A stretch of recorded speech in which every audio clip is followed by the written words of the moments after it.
Presidential election. Ivy Lady Records, Sweet Sound.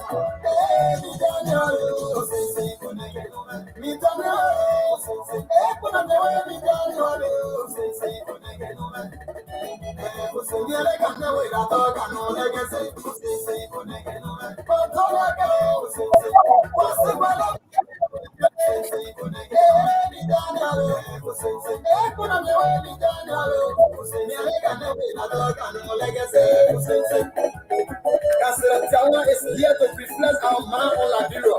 Liberia is 174 years old, but remains backward and underdeveloped in absolute terms and also in comparison to other African countries that are in fact much younger.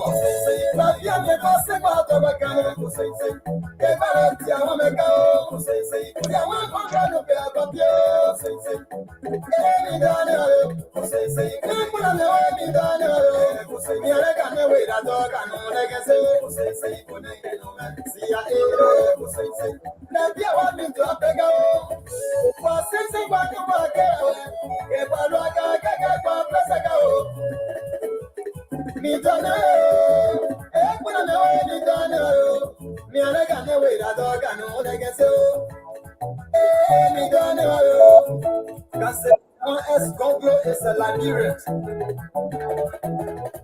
He was born 1956, August 6, in Liberia. Lima County to be specific, place of the addition to Monan. The Cassera is married with 3 children. Me don't know. Me don't know. Fellow listener, if you are from Grand Chile County, Rosa County, Mapolu, Magibi, and all other counties within Liberia, this is a poor little lawyer. He's down to earth. Consider Tiawan's Anglo. He is here to help us. He loves human beings. Well, we want to welcome you. If you have the time, share this platform to all those in your contact. We'll be starting in less than 2 minutes.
Well, let me pause this music and join the friends in studio.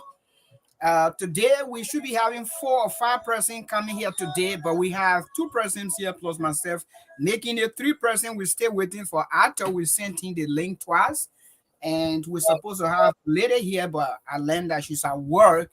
But I have with me Dr. Kwanendo. He promised to speak to crew today, even though I will not embarrass him. We have Dr. Sanji Kwan. We have all me today. I mean, as you all know, is in the US for the second time. When we say principle in our context, we're talking about our political leader, Tiawonse Gonglo, the man who has said he will lead Liberia comes October 2023. When the when election commission that we are depending on will be announcing the name, Councillor Gonglo's name will be announced as the president of the Republic of Liberia because he has the credibility and we think he can do the job. The insinuation that, you know, if you come into the political space for the very first time, you cannot win election, that is not true. Liberian people are determined to elect Councillor Gonglo. So let me join my colleague on this platform. Let me go straight to Dr. Doe. Dr. Doe, you are here. Let's hit the ground running. How do you feel about, first of all, let's start with the leadership in Liberia. Our first talking point here is the government. People have lost trust in the government with everything that ongoing. It is not about trying to speak bad or speak the worst about our president, but we are here to discuss the issue. What do you think happened? You think Liberian people have trust in the government? Dr. Joe. And once again, thank you, Mr. Wawa, for having us on your show once again. Much appreciated. Good to see my colleague, Dr. Kwan, as well. Now, just to speak directly to your question, yes, there is a serious problem with trust, public trust, in the current regime. There are so many missteps the current regime has had that has made it rather difficult to have the citizens to trust the leadership. All of us are aware of what is currently unfolding, you know, as it relates to our population census, as it relates to you know, the voters registration roll, as it relates to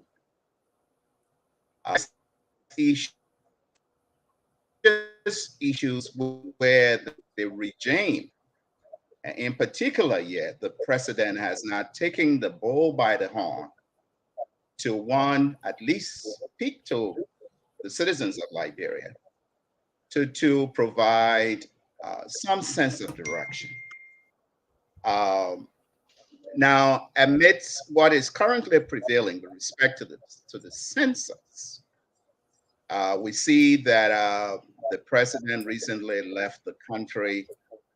It's been reported by many of the media sources. In fact, I went to the Executive Mansion website to confirm this, that he's left the country on a 7 to 8 week tour. You know, attending several international conferences, eventually to conclude his tour in Qatar, where he will be going to see his son make his early debut into the World Cup. You know, so he's left a whole host of problems behind, a whole host of problems that I've already highlighted. I mean, on the particular issue, for example, on the census, you would think that this man, the president, George Manneh Weah, being the first citizen of Liberia, he would have been there to set the example, that, you know, to ensure that he was counted. I know the census runs for about 10 days. And I'm not sure if he's going to be back in that country to be counted. How does he intend to be counted when he's out of the country for 7 to 8 weeks? So, you know, so there's just that erosion of trust, issue after issue, and this has not come across well for Liberia. Even people in the international community are you know, really view us as a laughing stock. how is it you, after there has been so many delays, and I keep hammering on the census issue, after there has been so many delays with the census, and if finally they're reaching some level of, I understand this, the census is now on course after so many glitches. How is it that the country's president will not even be present to announce that the census has begun, and in the clear view of the public, show him being counted, he and his wife and members of his family. This, just the optics of this does not really look too good. Doesn't look too good. So again, not to belabor this question, public trust have eroded amongst all sectors of the Liberian people. Civil servants, civil servants have not been paid for 2 to 3 months. Have not been paid, and the president leaves with a huge entourage. It's reported about 25 to 30 people on his delegation. He was given a budget of about $1.5 million. And civil servants, the people who run the daily affairs of the government bureaucracy, they have not been paid for 2 to 3 months. So the trust, there's no trust. There's clearly an erosion of public trust. So do you think the government, I mean, the government of the day has failed the Liberian people miserably, as you just said? 25 presidents with 1.5 million US dollars when the country is in a very serious economic crisis, when things are going haywire. As far as I'm concerned, food issue is troubling. I'm not talking about the healthcare, leave alone the educational system is in a mess. Where do we go from here? Government has clearly failed. The president and his government has failed the Liberian people. You take any issue in the country. You take the economy. Of course, we recently experienced the rice crisis. You take the issue of the census that I continue to hammer on. Not to mention the issue of the educational sector in the country. There's nowhere the government can actually point to that it's scoring some success. You can't measure that. There's no way to measure that. The civil servant situation where people, haven't been paid for 2 to 3 months. So, if there's a definition of failure, precisely that's what it is. They failed on everything. Of course, recently there's this big celebration that they have passed the so-called MCC review, and there's that big celebration there. I mean, 12 out of 20 indicators that score well on it. But the average Liberian is not really feeling the impact. They're not feeling the impact at all. So, as I said, if we were looking for a description or way of characterizing failure, that's precisely what it is. They fail on every score. Okay, let me join Dr. Kwan here. Sam, can you unmute yourself? Can I try to unmute you here? Because okay. That's fine. Okay, we are here talking about the government, the trust in the government by the Liberian people. This is a very sticky issue. The government came to power and they said, look, we will not allow our citizens to be spectators in the economy. Spectators in this context, when you go on the football field, to be spectators, you must be sitting in the stadium or around the field. I'm not sure whether Liberian people even around the field. I don't know whether if we're talking about SKD, most of the Liberians should be around Congo Town, and some of them should be around maybe Fender. How can you be in Fender or you be in Congo Town and you become a spectator? So if the government, if the president has said that we will not be a spectator in our own country, do you think we still have trust in President we discussing the issue, not discussing President incapability, but we discussing the issue that Thank you very much, Mr. Warren, for this for the invite to be here today. I think the Liberian people misunderstood when the newly elected President Weah has said the Liberian people will not be a spectator in their own governance. They thought what that meant was they will actually be on the field playing, and everybody was happy. It turned out what he actually meant was they will not even be in the stadium to see the game. There's a select group of people in Liberia right now who are the players in the field. They are the beneficiary for whatever is going on, whatever is meant for the entire 5 million people in Liberia. There's about less than 50 people that are collecting it and benefiting from it. Those are the players and the spectators, and the rest of the people in Liberia, they're not even near the stadium. All right, you talk about loss of trust. Man, I can remember during the campaign in 2016, 2017, and the most recent one, and everybody was saying, listen, Opon may not know Bo, but Opon loves Liberia. He may not be educated, but he got a good heart. I can tell you a lot of Liberians are actually questioning that now. right. A lot of Liberians are actually questioning whether President Weah even cares for Liberia anymore. I can tell you, any country, any president of any country in the world that debacle on Friday, the census thing happened to on Friday, whatever tour, international tour he's on, he will come back to Liberia.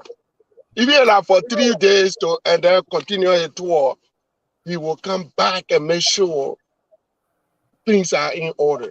You understand? Just to show to the Liberian people that they care. Right?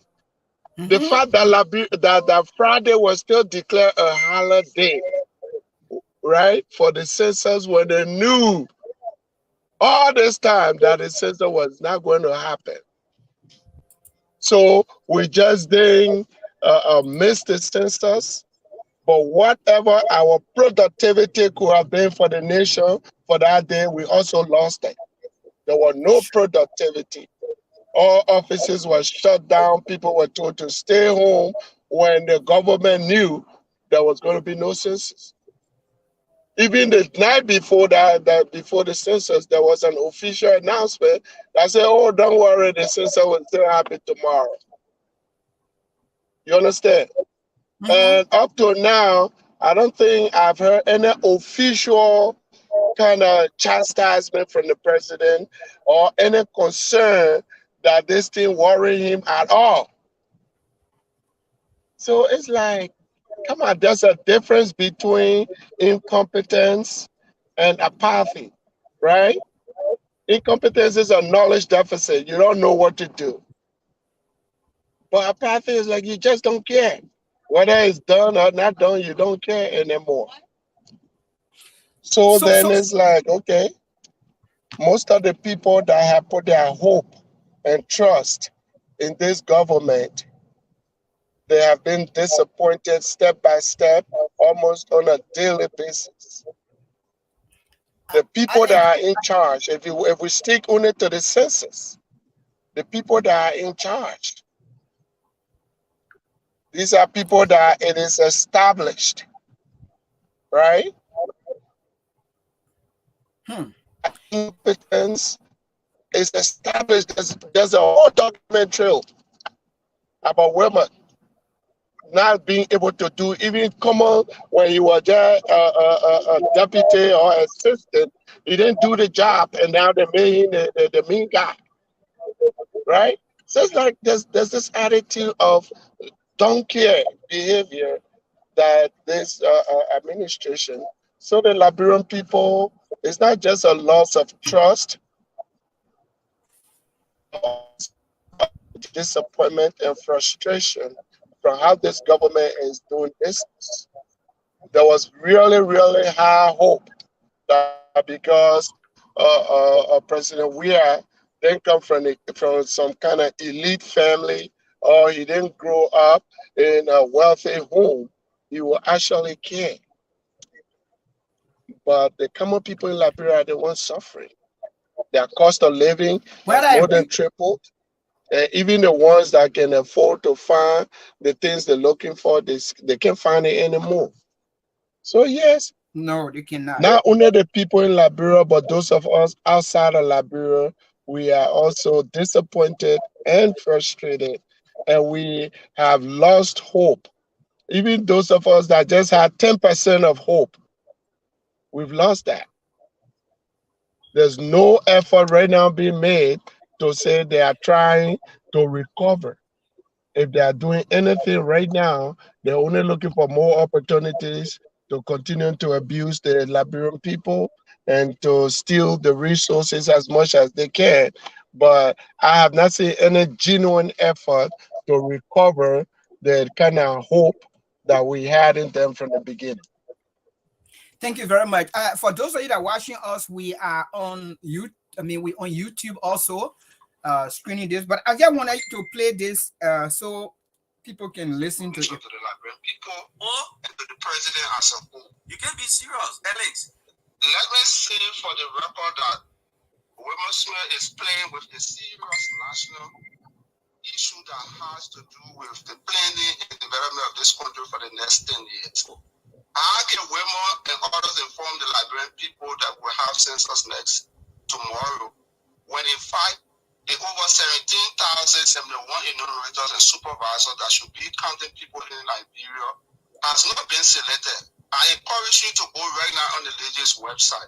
You will not see a final listing of those who have been selected to serve as supervisors and enumerators. So who are those going to be counting our population? Alex, before you go ahead, are you still serving in that capacity at Legis?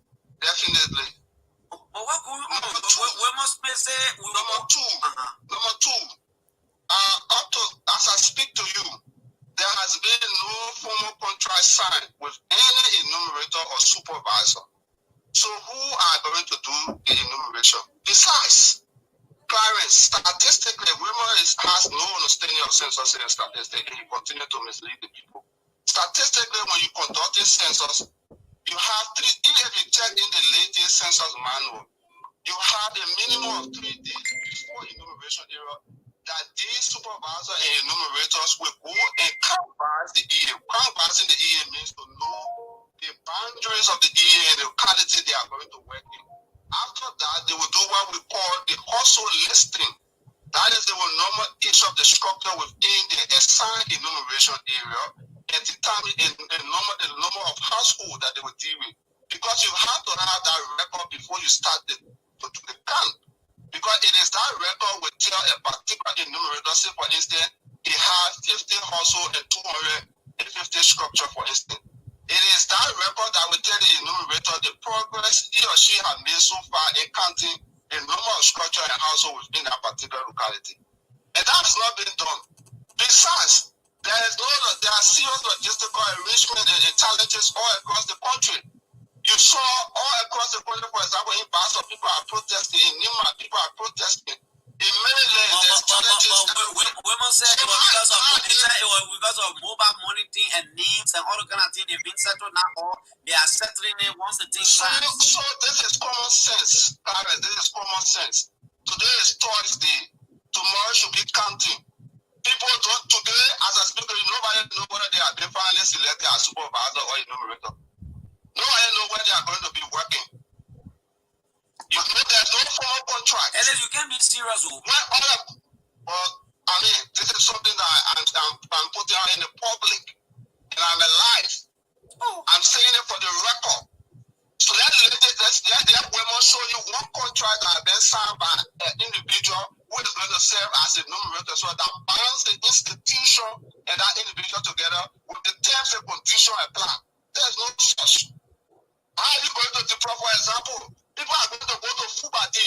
People will be going to Puka in Bapulu. People will be going to Papa in Grand Cape.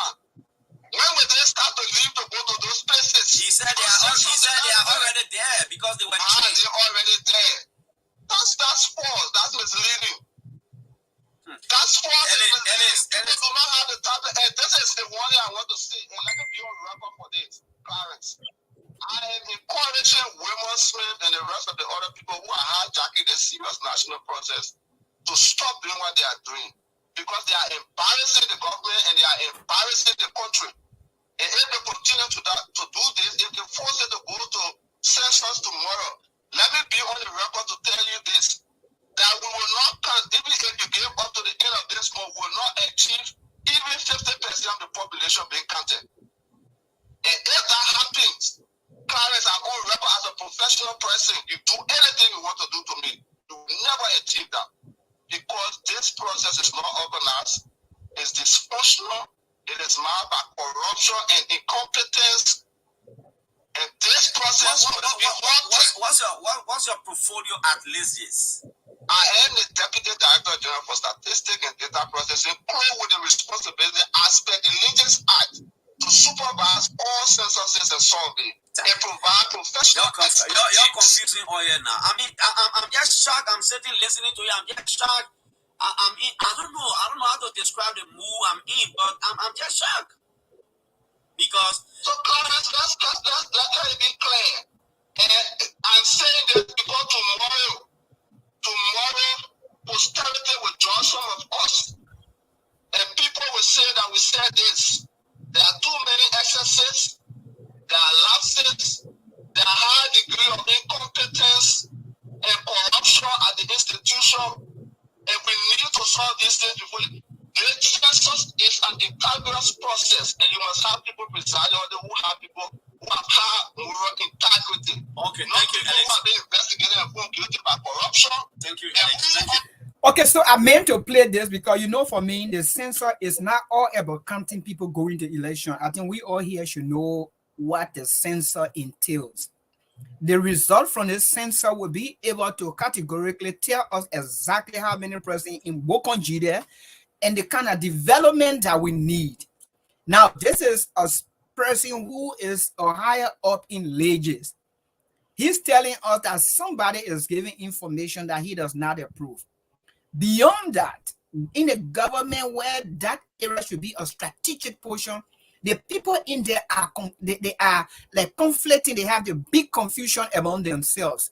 Where you think the confusion will lead to, Dr. Doe? You think this is where we're talking about serious pressing. We're talking about serious government for serious people. We're talking about an institution that been invested in by the international community with $7 million, and we're talking about a system. Is it that they're telling us that there's no work plan, there's no, strategic direction? Are they telling us that they're confusing us to the extent? One thing that I want to say here on this platform probably is another strategy that the ruling party is using to delay the election and for them to remain in power, or to just, cause big confusion in our setting. But let me go to Dr. Doe. Well, it's now that was an official, a very principal leader of Lysias. I don't know, this Morris or something, describing the problems that particular agency or institution faces, and actually warning the Liberian people that in fact the agency is not ready. It's not ready to proceed with carrying out this census. You heard him mention people have not been paid for months. In fact, right from the beginning, monies that was donated by international partners Those monies have not been accounted for. I heard the international partners, UNFPA, the United Nations Populations Fund, gave several million dollars. I think USAID also contributed several $million, and the government had its own percentage of money to contribute to the conduct of that census.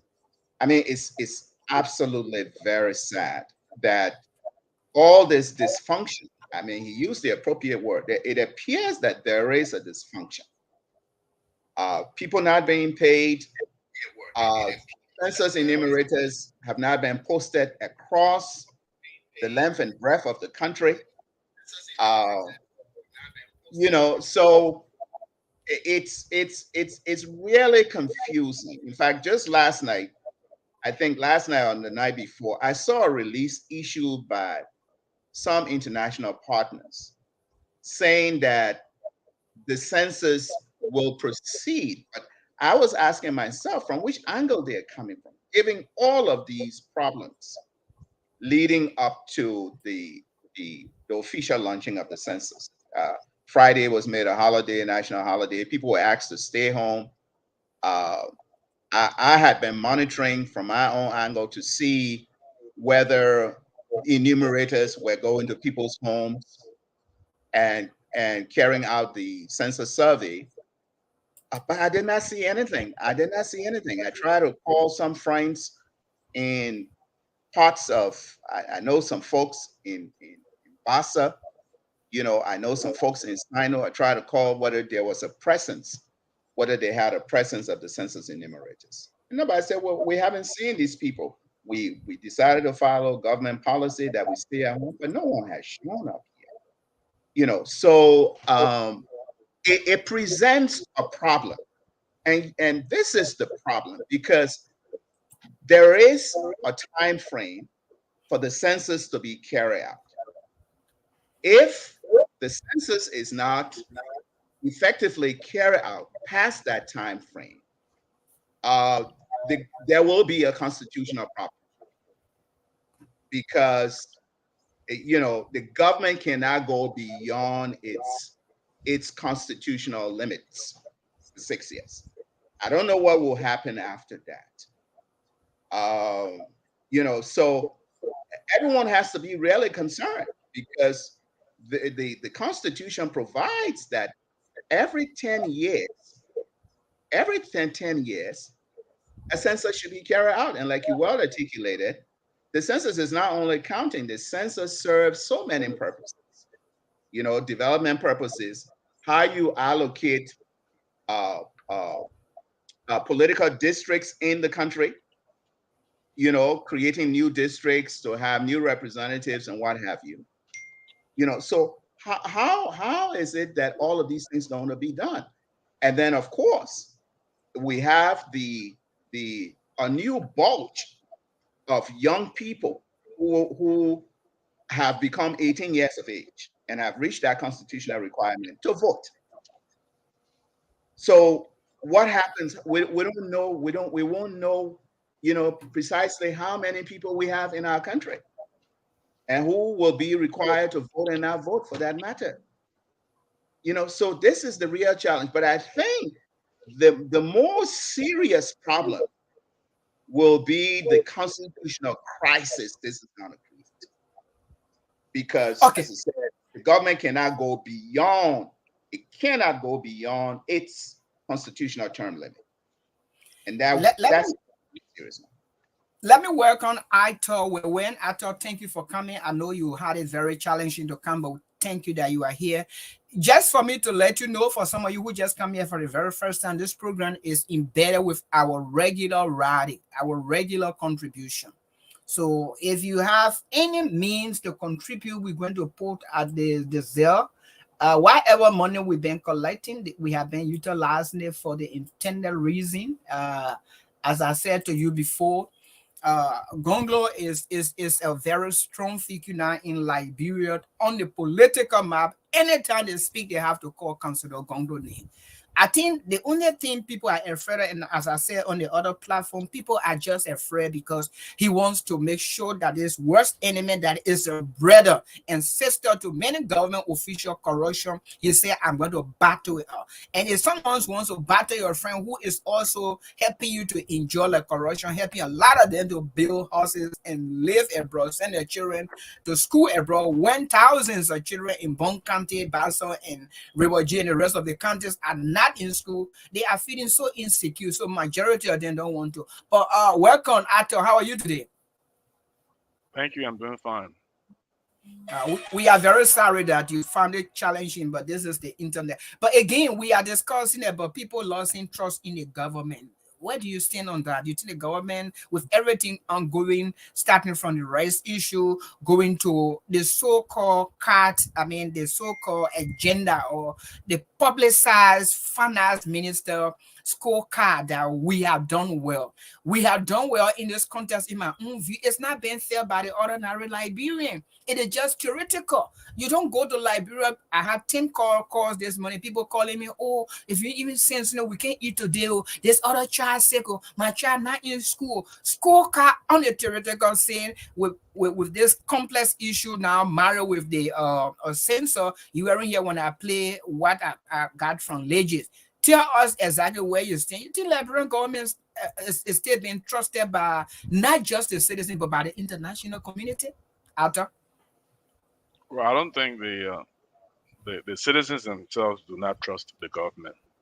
So if the citizens don't trust the government, how much more about people in the international community? It's going to be difficult because you have to do something tangible for people to see. You have to earn the trust of the people. And that has not happened. So we wouldn't be surprised to see things going the way they are, because I see a sense of people not wanting to do the right thing. That's the problem. So they've lost the trust and confidence of the Liberian people. Of course, they will lose the trust and confidence of the international community. And if you lose trust, if you lose credibility, who's willing to do business with you? It's very difficult. Very difficult for people to do business. That's the fact. You see, this is why even investor, the last time I checked, they've been building a cement factory in Basel since I was a little child. We've been hearing about the plywood factory. It's just on the paper. And now today we're hearing that Jetty is building a rubber factory. Every time we hear big names, big news. Nothing is coming up. Same. Dr. Kwan, are you there? Unmute yourself. I'm here. Let's conclude on this issue now. What if you were to recommend to the government, leave aside with supporting Gongdo to unseat the government, which is a reality, but with the suffering our people encountering, if you were to advise the people so that the government, so that at least the international community can have some leverage to be able to support the most suffering people, where will you start from? There are a lot of really qualified and capable Liberians, right? Mm-hmm. That can help this government or this country to go to the next level, or at least put us on the right track. What is happening is, when the government came, right from the start, they had issue with certain people that were experienced or capable or educated, and they came with their own group of people that had not done any of the work they were giving them before. Most of them had not done any cabinet level work before, but they were their friends. And since the government started, I think there's a list I just read a couple of days ago about cabinet and director level positions in this particular government and how they are being filled. And, there's been a total disregard for performance. Even like there's a Wilmot Smith guy who's supposed to be ahead of the census. It's like there was a rule over there that he could not get fired, regardless of what was going on. He's over and beyond that. Now, when you run whether it's a small company, a corporation, or a nation, and you have a lot of people that are considered untouchable, and then you took significant leadership position and give it to people who are untouchable, you set yourself up for failure. Right.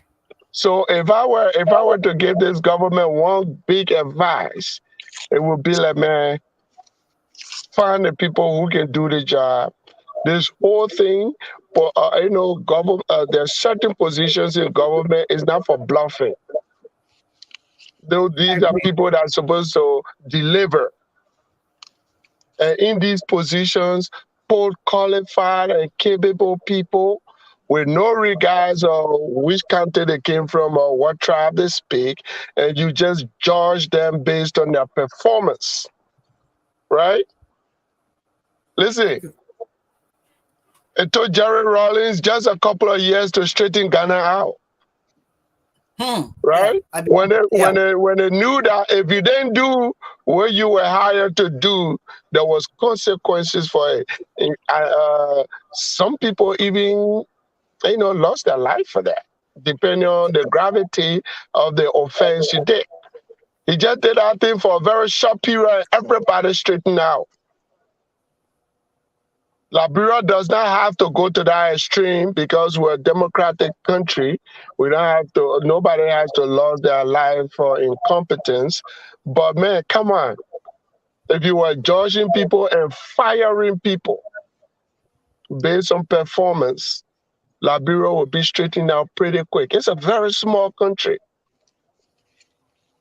We need to put people in those places that can deliver, people that know what they're talking about, people that know how to do what they say they would do, and judge them. Right?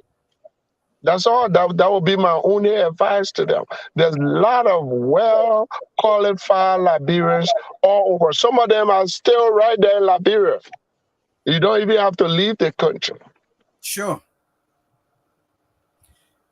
So what you pay attention to grows. And when you start to pay attention to performance, competence grows.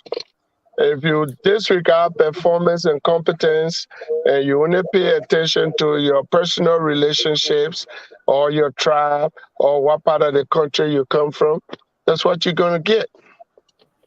Fine. Okay, so I mean, you have said it, Sam, and I agree with you. It's the same thing we all say here. I mean, Ellen Johnson said when she wanted to thwart the political and democratic process in Liberia, she said, now we need generation change. And I think we have took that out of context. Today, I yet to understand why Allen June, who was dropped from the University of Liberia and went to Zion and got some degree, could be a research officer at the agricultural ministry, and he's not performing. Now let's look at agriculture. For instance, we have climate change. So most of the normal commodities that has been so in Liberia, let's say the rice, the potato, greens, and stuff like that, there have been some Ife who is doing the research for us to know, I mean, the kind of food that is climate change resistant in Liberia. Agriculture have been taking a huge amount of money. I'm saying this to just mirror it out there to you guys. Like, look, if you think by bringing young people, inexperienced people, as your people who will support you, you are bringing the government to serve you and not to serve the people, then we are going nowhere. You know, inexperience is also dangerous in leadership. This is why when you go for a job, they will ask you how long you've been working. Let's see your resume. It is just your resume that will prove to people where you stand. Leave out the actual interviewing question. They will ask you all of the questions, but the experience that you have exhibited in that position or in past positions will put you at better position than any other person. But Josh, we are implore people, and he's hate to dismiss people. He hate to do America, just compare him to dismiss or to suspend the two government officials. But I think he have just planned that in his mind that whatever happens, I will retain and maintain my people that are brought with me, and I'm not going to change them, whether they are not performing or they're performing. Arthur, your take on that before we go to the next topic. Well, you know, when President Weir took over, I think he had. I mean, it's human nature. He had a lot of obligations because it was a grassroots thing. Everyone rallied around him. You know, all of his colleagues. Some of them were not technically proficient for certain position, but I thought, for me, the way I saw it is like he wanted to reward them for working so hard to bring him to power. But I think there's a time limit that you can allocate to that. You have 6 years in power. So if they said they were something or they could perform in a certain capacity, and you've not tried them and tested them, but you took them for their word and put them on, it's so easy to see that the man is underperforming. So you've done your best, you put them there, and they've exposed themselves. They're not competent. Get rid of them. Replace them with competent people.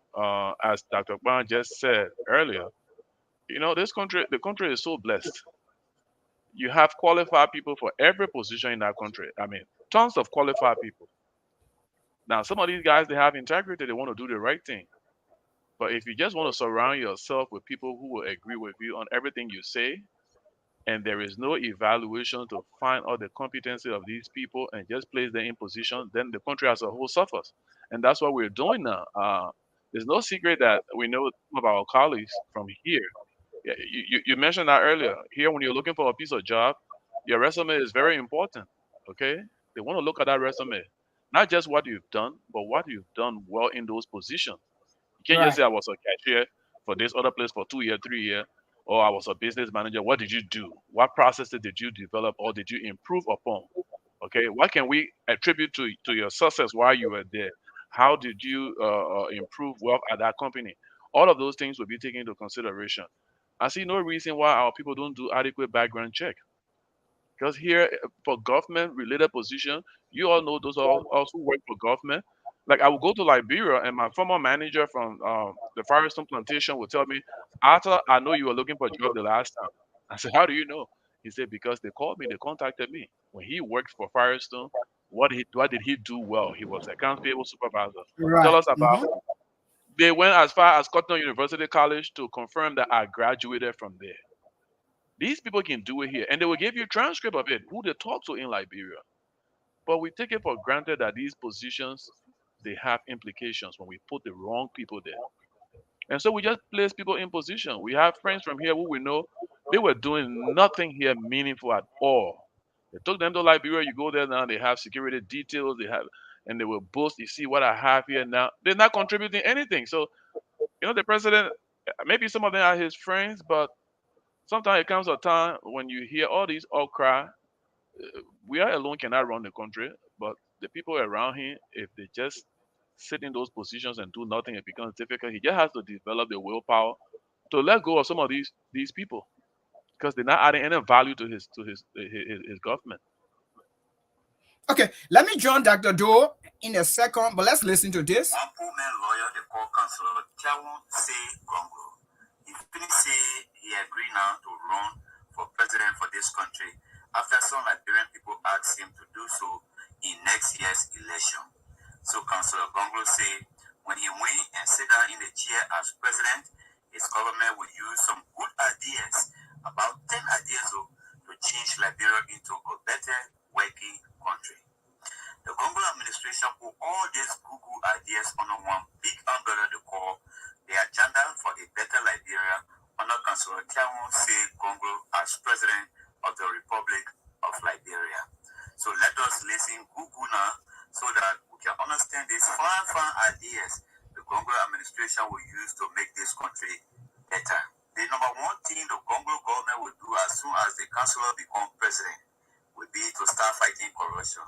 Because he said the thing they call corruption, that it making the country cannot go anywhere in development business. Then it making we now still lost suffering. So he said in the first 100 days, he will make sure the government big working house that can check on how all the big government house there can carry on their working business. That house they call Governance Auditing Commission will make report on how the past government house then called ministries and agencies while doing the Liberian people work. And so Congo say that the GSC report his government will use now to prosecute the former government BB men there. When English people say prosecute, that means they will question all the government people men on how they were really doing the job the Liberian people they were paying them to do. Anybody who will pull their say in stealing government money, that person will fall in hot water with his government, because corruption is a big problem that making Liberia not to grow. Well, I just played this for some of you who just come in. This is a jingle that we're trying to take to the Liberian people. I got it from Tingonglo in Liberia, and the guy in the radio station. And we had this conflict before. Dr. Doe and myself, somebody were printing something for us. So this time around, we want to go through a memorandum of understanding. The guy told me we should give him 120 per every month, and Dr. Doe volunteers say I will sponsor it for 2 months. He came back to me a few days ago, said, look, this thing a political thing, but you got to do this. But I'm just asking for those that will listen to this, if it is genuine. I'm arranging with Radio Abrije in Basel. They want to translate it, I think, in 3 dialects, and it will go for 3 months for the translation or for the production. They are asking us for $30 to do the production. Then later on, we pay $5 per space 3 times a day.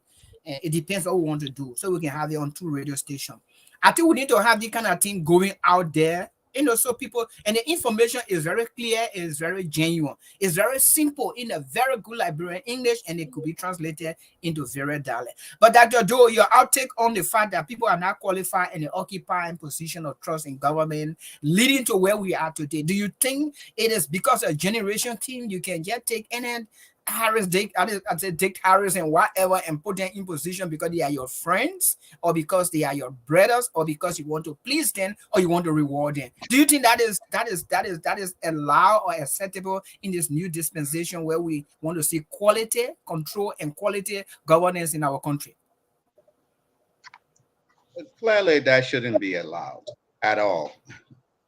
And I recall when I think it was the dawn to the 2017 elections, when Ellen, the former president, Madam Salif, made the statement that she will support generational change. Now, anytime people talk about generational things, some change, their only reference is an age reference. But generational change means more than that. Yeah, you can talk about change in the generation of the populace, change to bring young people in. And when you talk about generational change as well, you're talking about change in ideas, change in mindsets. So Ellen made that very broad statement without no real specifics. But clearly, I think it was politically motivated, since amongst those who were campaigning at the time or running for public office, Mr. Weah appeared to have been the youngest of them all.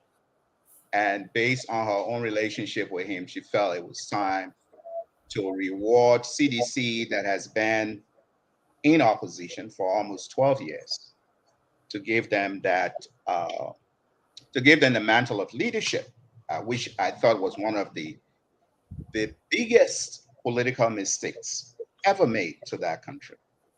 I think Ellen bear huge responsibilities for what we see unfolding today, because she's been around long enough, experienced enough to know that Mr. Weah did not have the kind of preparation to assume the mantle of leadership. But I think she did her political calculation that, look, if I don't give these things to the young people, it's going to be a serious problem in this country.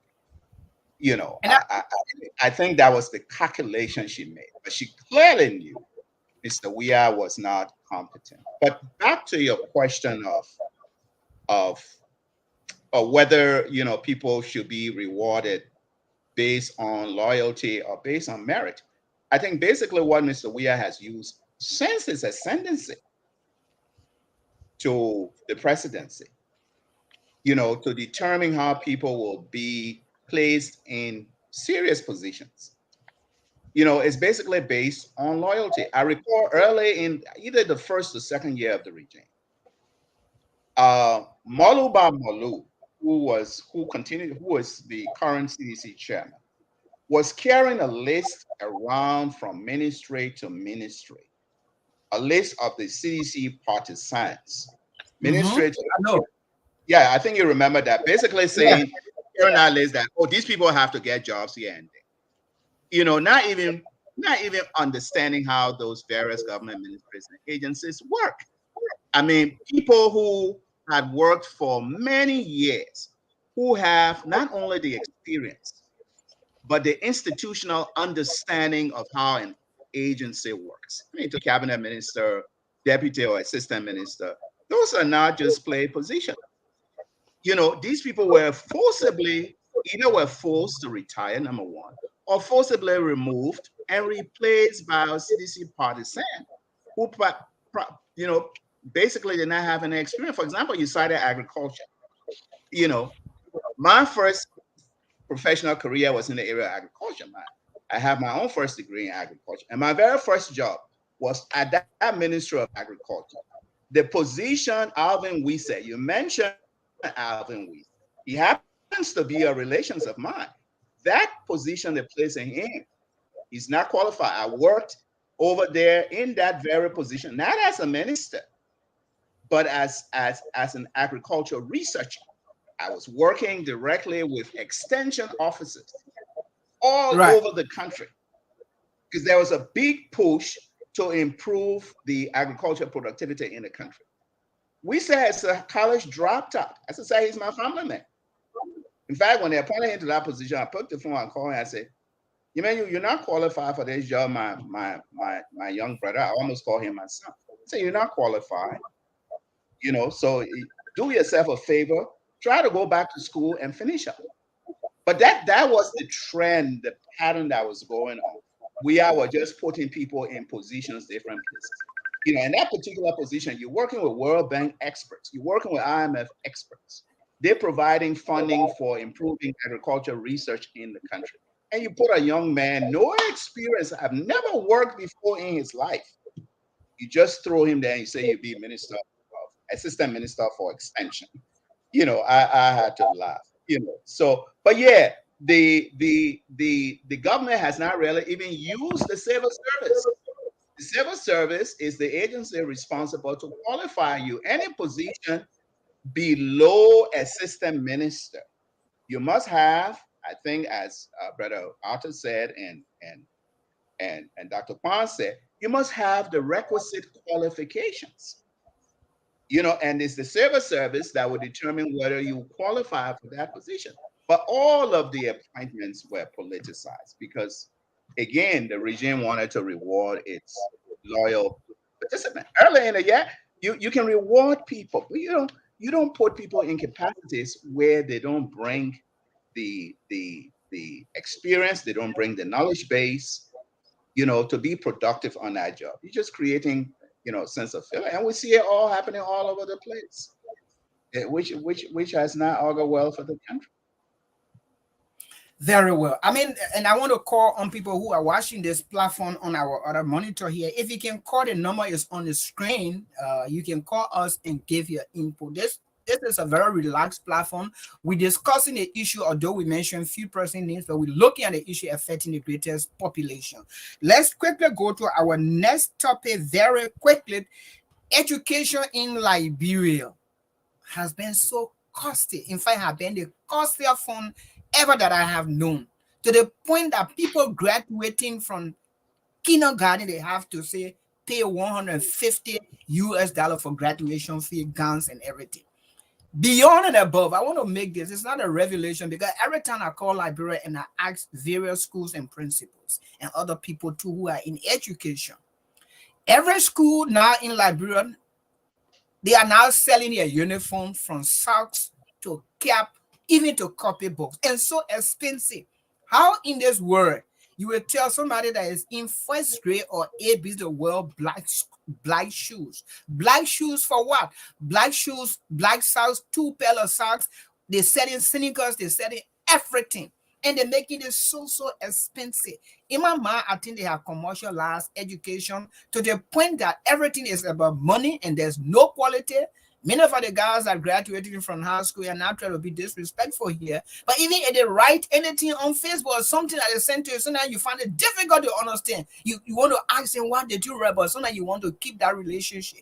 Leave alone our folks from the university, not only from Liberia public university, but from the private sector. The private sector is even worse because they have to graduate that mass graduation, and I can attest to that. I was teaching one of the postgraduate program in Liberia, and it came to a point somebody told me we just got to pass the people that know the thing already. But you know the thing already. Why did you come to the school?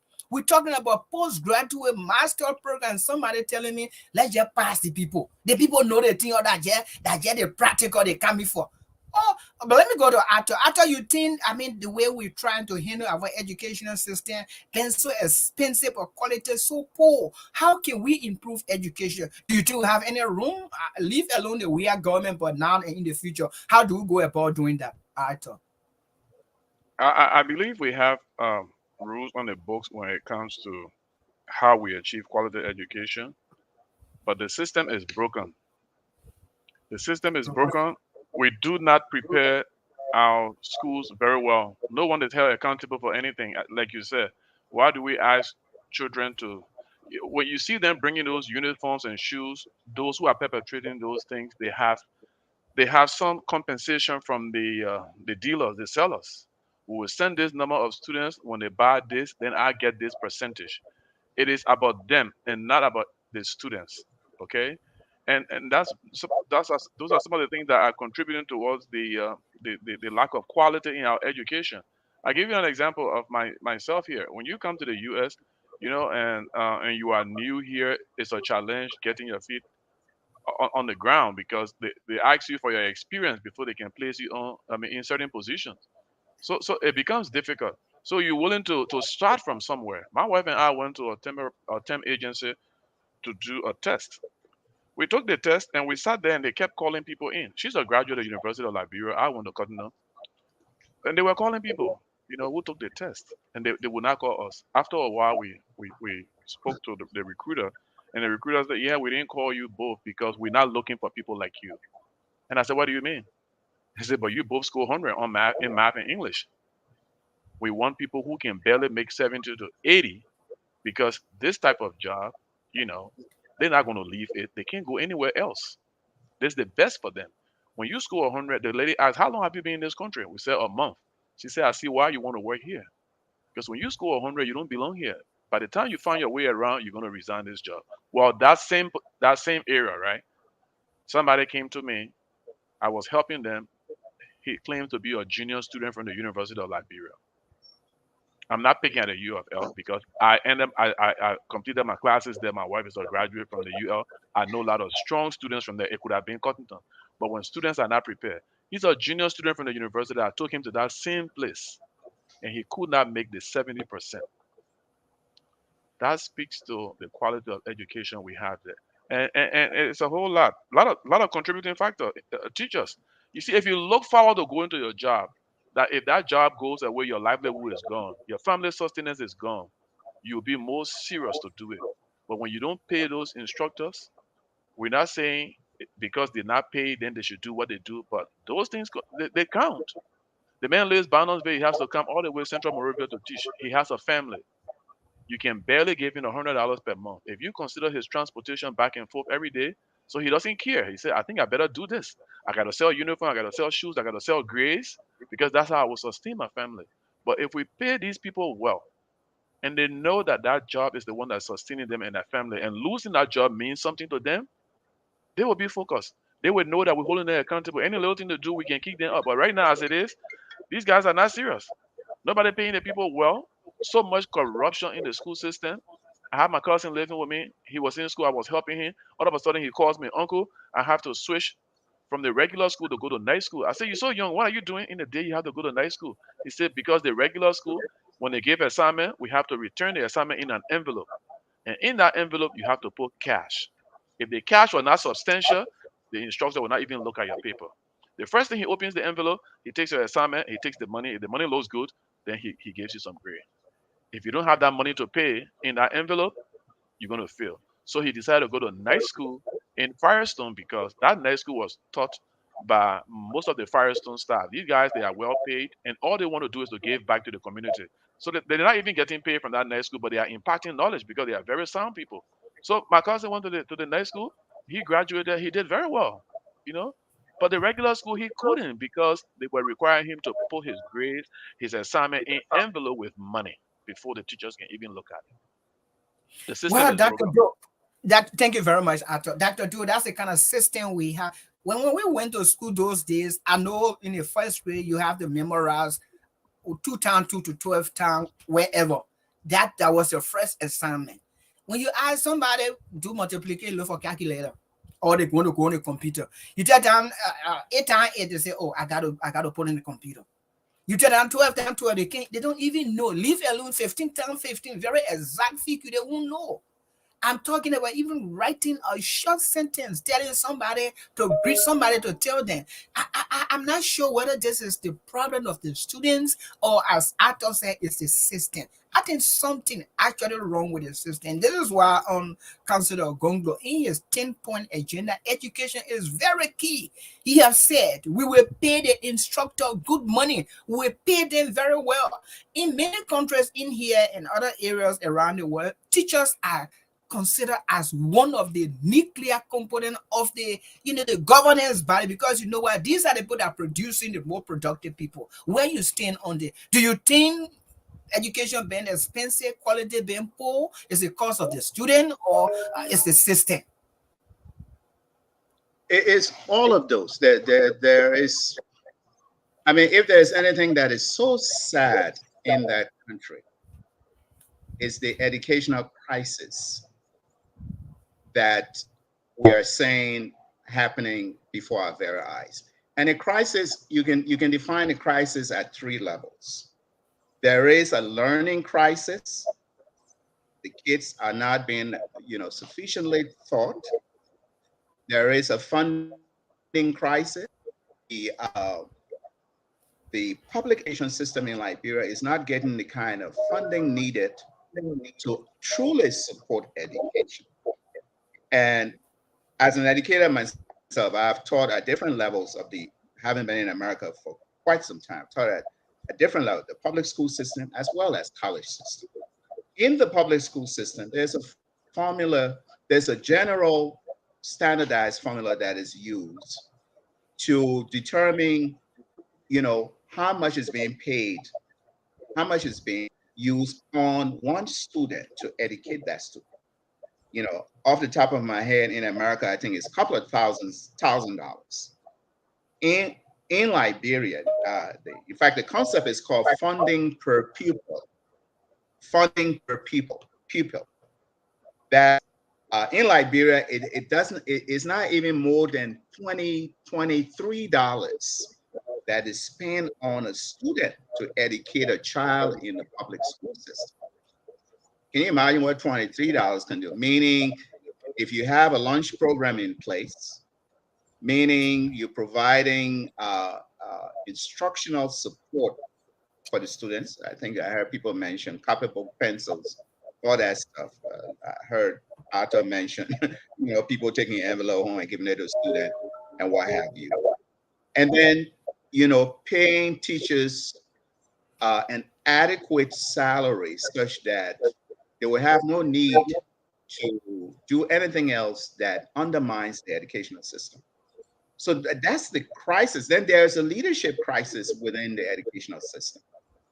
And the leadership crisis has to do with those who have been put in authority to run the Liberian educational system. If you look at the Ministry of Education, all of from the minister down to the assistant minister, all of these guys own their own private institutions. So now tell me, what commitment will they have to really see education, reach its maximum level of efficiency to see that the students are really learning? The minister proper has his own school, I think some kind of junior college, the deputy minister, something else. And many of them don't even have the requisite background and training in the area of education. Now, the Ministry of Education primary mission is to support public education in that country.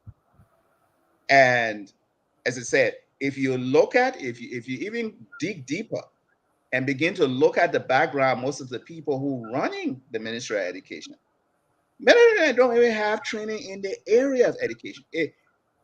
Education is a very broad, specialized, like any other discipline field. You got primary education, you get secondary education, you get tertiary education, which is higher education at university. And the foundation for education is the primary education. You know, children from nursing school up to 5th grade or 6th grade. If they don't have that requisite, you're talking about the problem we're facing now, people graduating from college or high school can't even compose a paragraph or good sentence. It's because there's not much investment within primary education, what they call here early childhood education. Right. Every you see by the time so fluent, speak well, they can even write a good sentence and all of that. But we don't have that going on in Liberia. You know, we don't have that. So there's a serious crisis, real serious crisis. And one final point I make: Liberia now is evolving into a country amongst the West African region where there are more adults that are more educated than generation. It's that gap there. It's serious because you're supposed to be preparing the young generation for the future. And if you're not providing that kind of foundation and preparation, it's sad for the country.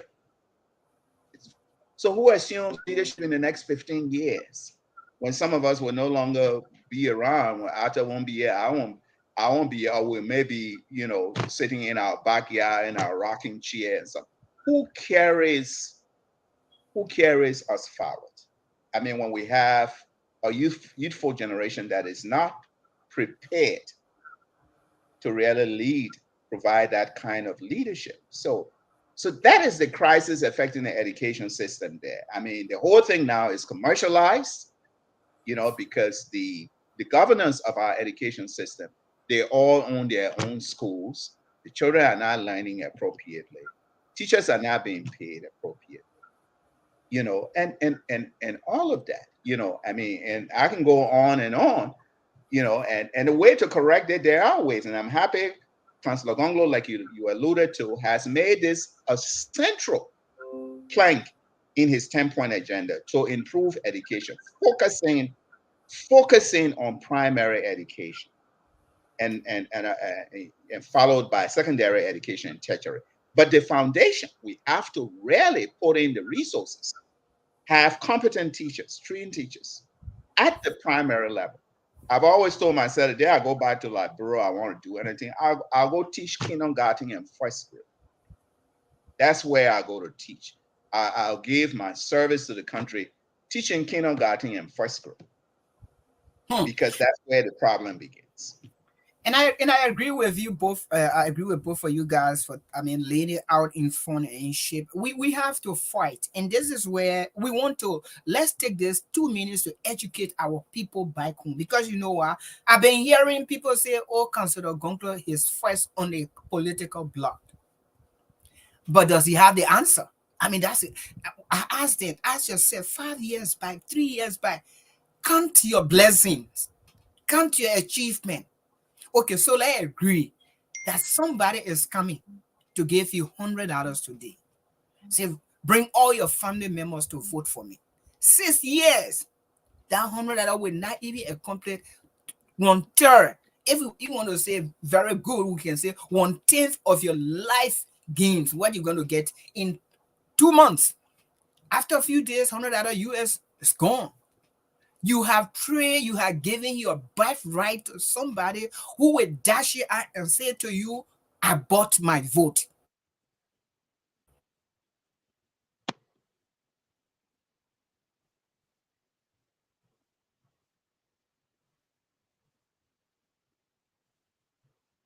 think you're muted, Wawa.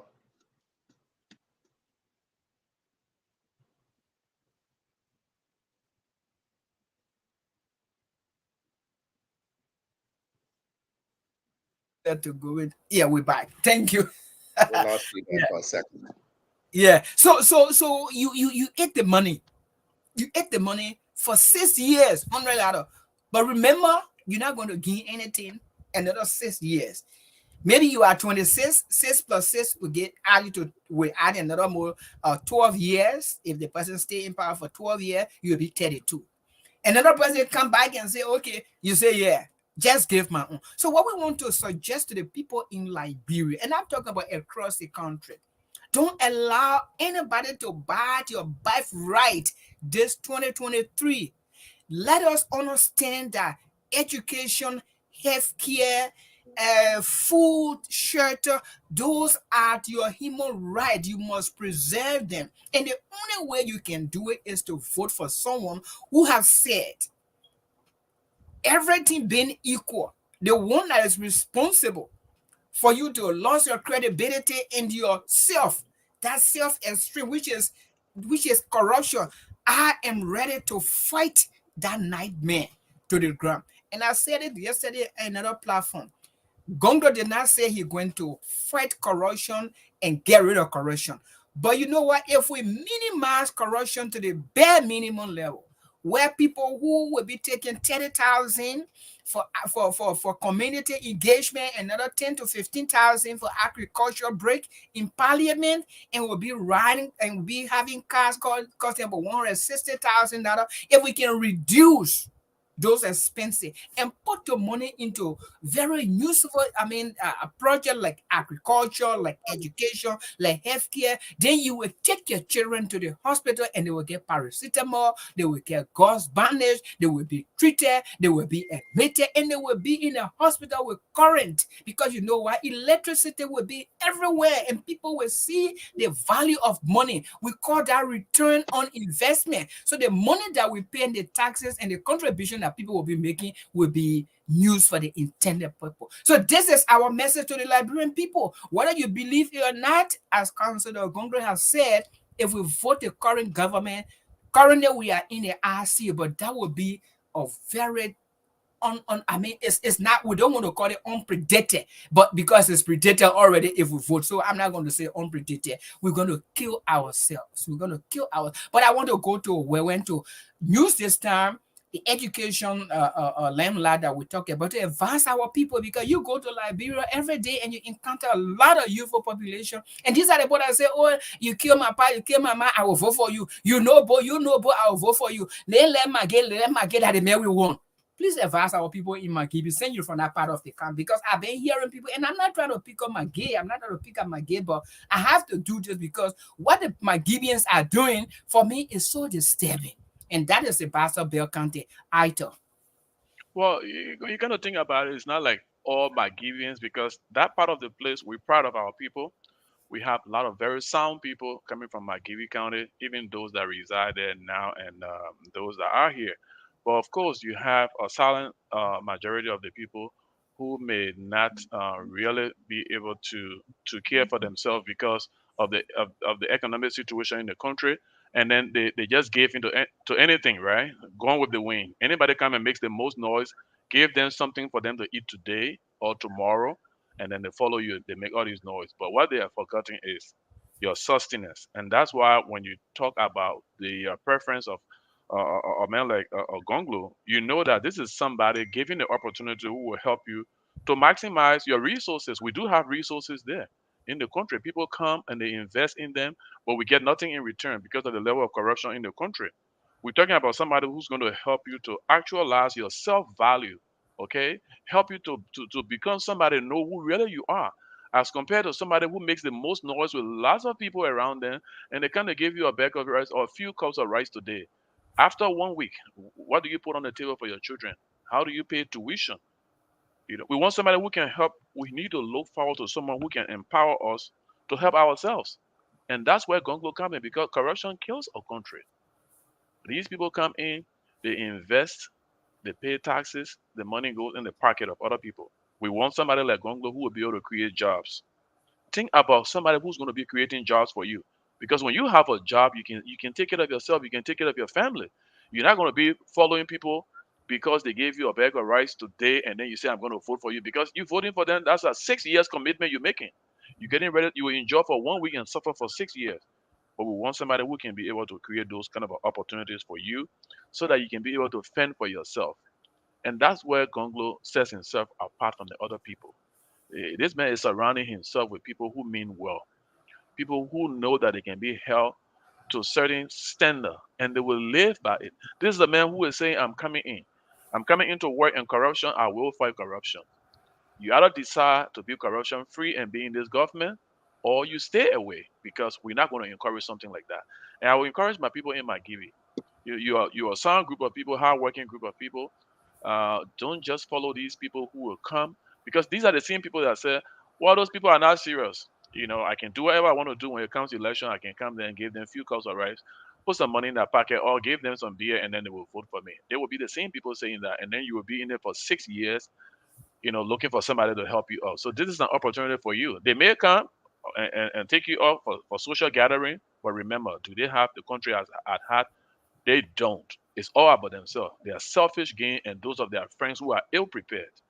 So think true before you even consider voting. You want to bring in somebody like Councillor Gonglo, who will help you to identify the resources around you, how they are being put to work by others. The money that is coming from your own area, he will be there to give it back to you to make sure that you and your family can live and can have something meaningful to do.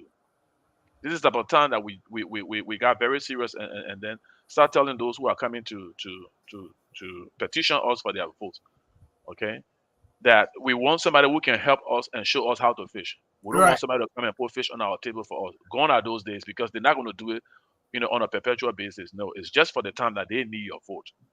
But you need somebody who will bring jobs, and that you yourself and your family can get jobs that will sustain you for the next few years up to the time that they are there. By the time they're gone, you're already empowered to do something.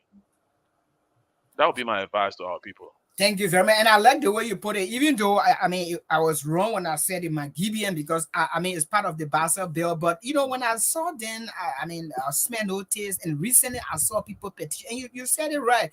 There are a lot of people that go in there because there's nothing they can do. They don't have and thank you. We have some people here from Margibi that watching us. They don't have nothing to do, and the only thing they want is something to satisfy. Whatever they want to do at it, but they don't even have money. Imagine a lot of university students. They are there going to school. Some of them have graduated years back. They just in Margibi.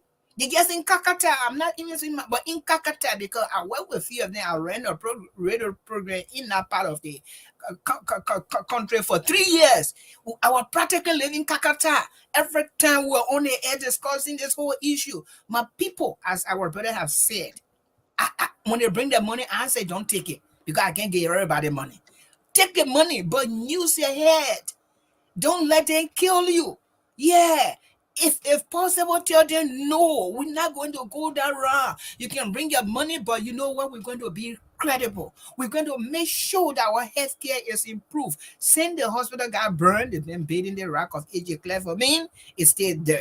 We know what is happening. Bowman over there, I don't know whether it's functioning as before.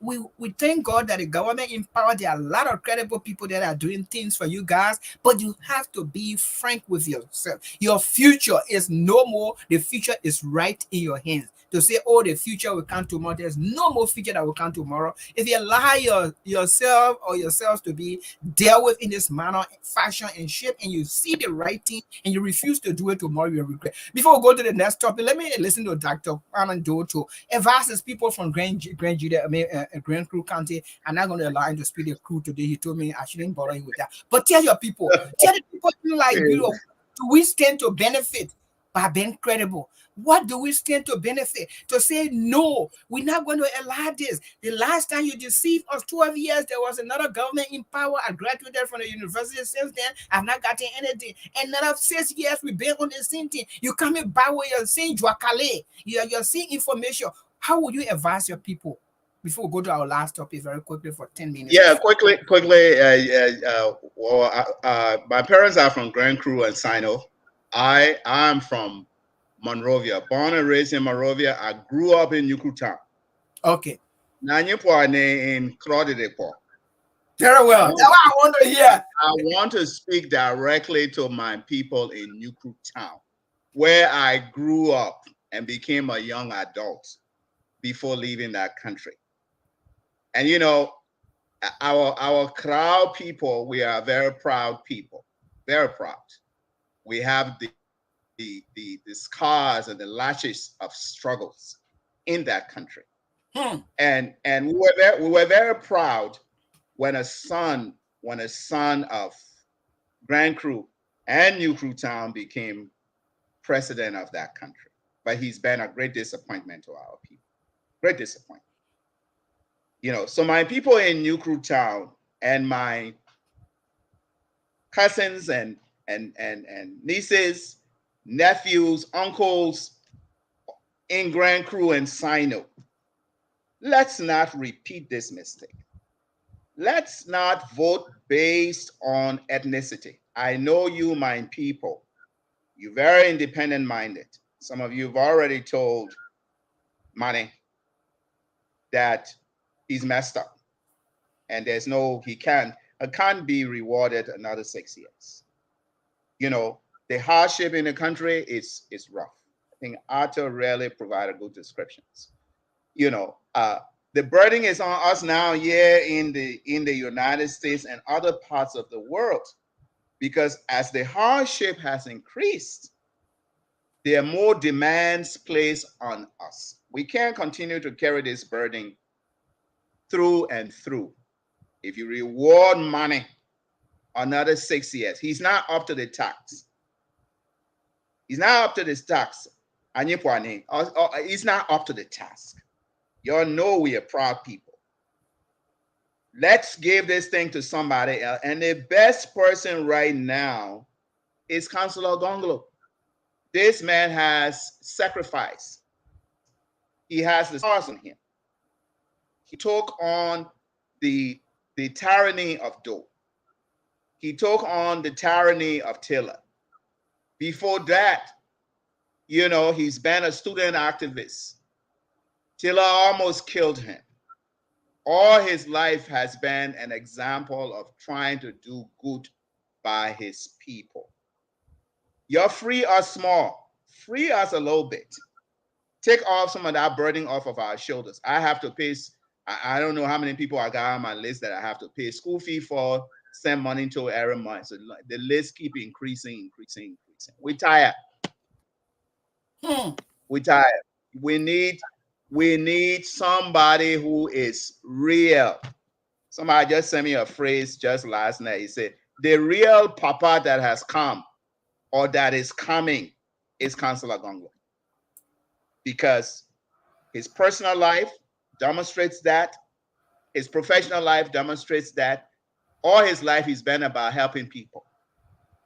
He's not even moved by the trappings of power. This is why when many people approached him in the past, oh, Councillor, you got to run. You've been talking about the issues, justice, human rights, and all of that.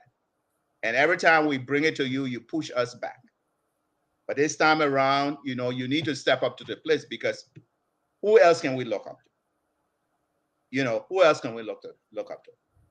But the councillor have also pushed back and said, I will be the vehicle, but we have to do this thing together. It's a unifying effort. We all must come together to create this better Liberia. So he wants to empower you. He wants to empower you. My people there in Yuku Town, my people there in West Point. You know, I still got family people in Yuku Town, West Point. Those are my communities. You know, and I'm telling y'all don't make the mistake again. Leave money alone. Money, y'all don't waste your vote on money. Y'all give this thing to somebody else. You know, who comes from somewhere else, but can do a better job. It's not about because you and he come from the same town or you and he come from the same place. We want competent people. somebody who truly have Liberia at heart, that can bring about the change that we so desperately need. Children are suffering in our country.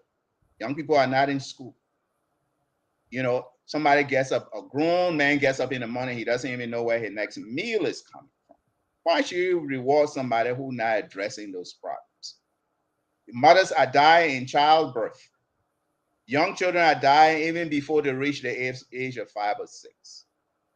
You know, adults, Liberian men and women are dying at an early age, 55, sometimes 40 something years of age, because of poor medical facilities in the country. Hospitals don't have drugs. You know, people in the hospital are not very trained. So we cannot continue on this path. Nanyipone, we cannot continue on this path. Thank you very much. That's why the Constitution says all powers belong to the people. You have, and it happens once every now and then. For us, it's once every 6 years. Let's use the power in our possession to really elect somebody who we can count on to bring about that change in the country. Nanyipone, Nambatemo. We thank God that you are here. So, Dr. Joe, since you spoke to the crew, now you know the interland crew business. But anyway, again, back on again first. But again, that's a good point to make. But let's go straight to our last point for the next 10-15 minutes so we can let this day be gonna. Don't forget, we tried to relay this program, and we got a text message just now from our guy at and the reason we want to take on the Abidjan is covering at least 6 to 7 counties. And we'll be here talking while they will relay it there. I mean, audio. And so our people there will call and anybody can ask you any question. We make this platform very simple. We're not talking about how many people come here. We have few persons watching us here from our monitor here. And later on, you can follow the show. But the good thing is we are discussing the issue that hurting our people. We have to discuss the issue. If Liberian people, my people that we love, if you make the mistake according to what Dr. Joe said, it is up to you. We're going to tell you who to vote for. We're not going to tell you who not to vote for. If you like, take President Weah. It's up to you. The law is right before your door, and you're going to bear the greatest pain. We know we have the highest burden on us. We know it every time. And the people in Liberia now, they know that everybody in America can take pay every 2 weeks. So the second week, Friday, they start calling you. But let me go to Ito. Our last topic is okay, he's president already. I don't think I'm making a mistake. Councilor Gonglo is here for the second time. He went home and he really put himself on the map. 2 counties, just 2 counties. His knee is now a forever household knee is leading the troop, the political troop in Liberia, as far as we are concerned. He's here. He's going to go all over America. What is your expectation? You think Liberians in the US and in other part of the world, looking at what we are seeing and looking at what we're in Liberia now, they won't think like, oh, he's a new person on the political block. What could be your message to Liberia, and what do you think could be our expectation beyond the US to Liberia and to other part of the world? Ito.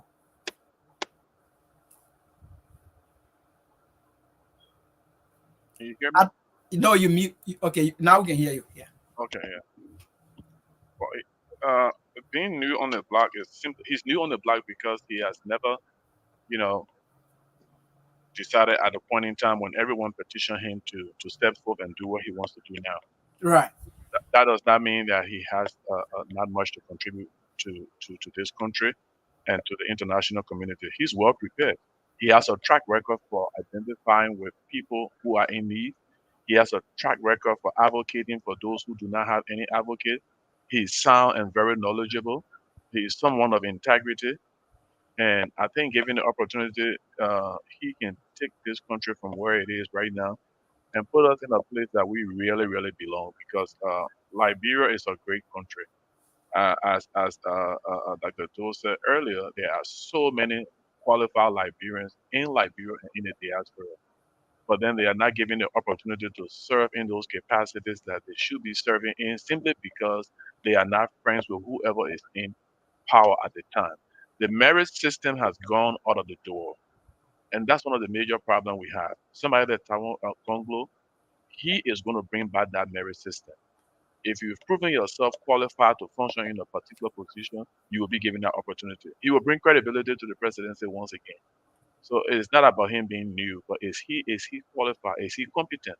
He has all of those qualities to make a good leader. And I think given a chance, he will really deliver. So I agree with you, Arthur. It's not about who been there before, it's who is prepared and well equipped to deliver the services our people need. Yes. Because it's not who been in America before. There are some of us been here, and I'm not trying to be disrespectful to a lot of people here. There are some people been here that say, me, I will get die because what thing I carry to my people there. Since I've been here, yeah, me here. People think America is heaven, but a lot of people here too will say, okay, since they came here, they practice the way they want to be, and some of us, it cut us, and we cannot even produce any results. So we have said we will be here, but it's not who stayed the longest time to go into politics, it's who is willing and prepared to do the job. Another thing I want to contest here is the fact that Councillor Gonglo need to collaborate with other people before they can win George Weah. I do believe that people have said time without numbers that nobody can absolutely win George Weah. I want to dispute that. And the way I want to do it, I want to sound out this warning to the Liberians, sound-minded Liberian, that know very well that politics is not all about who you think will do well. Because we thought Ellen would have done better. She went there. She told us that she took responsibility of everything that her son did in the car. George went there. He said, look, you guys are not going to sit on the fence. Here we are today. And Taylor came, he said, I came as a freedom fighter. From freedom fighter, we were living in a chaotic world. So for people to think like expectation is so high, but you know what? Let's look at people's track records according to what Arthur has said. Don't tell us, oh, boy, will vote for you. Oh, you came my mind, you came my power, will vote for you. We have it on us. Not consider, and Dr. Joe, the consider is here. What is your expectation? You think we're gaining or you think we're losing? Do you think we're making some very huge gains in the process? I think we're gaining, we're making progress. This is why the Friends of Gonglo and Liberians here in the diaspora have invited Councillor Gonglo to come again for the second time. And true to the kind of person he is and his humility, he's accepted our invitation to come back to the States to further cement his relationship with Liberians here in the diaspora and engage in other activities that can help advance the campaign. Now, the very first time Councillor Gonglo was here, early in the beginning of actually in May, he was here. May, he stayed here for 3 months, May through August. Councillor Gonglo had an opportunity, per the invitation of Liberians everywhere. They were just calling him here and there and there, yonder. I was put in charge of coordinating. So many invitations, over 15 states, some places he couldn't go, invited him, Liberians in those places invited him to talk about his agenda and his vision for the country. He honored about 12 of those invitations, 12 from 12 different states, went to about 12 different states. So, this second coming is Councillor Gonglo to really report back to Liberians here in the diaspora, because he believes Liberians here in the diaspora is a reservoir, has a reservoir of talent, and they can play a significant role in the renewal. I call it the national renewal of that country and reconstruction. So he will update them on what he has done since he went back to Liberia in August. While he was there in August, he could talk about his agenda and vision for the country.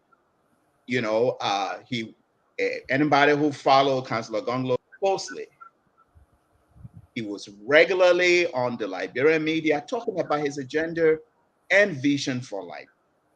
The young man from the same generation of people, I don't know where he gets that energy from. But this man way demonstrated. Then the goal visited Grand Bassa very briefly, and a program was held over there. What were you were a part of that?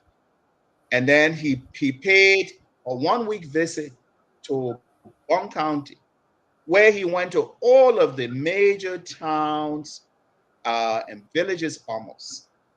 Then very recently, as recent as 2 weeks ago, Councillor Gonglo visited his own native homeland, Nimba, where he was 102 communities for almost 2 to 3 weeks.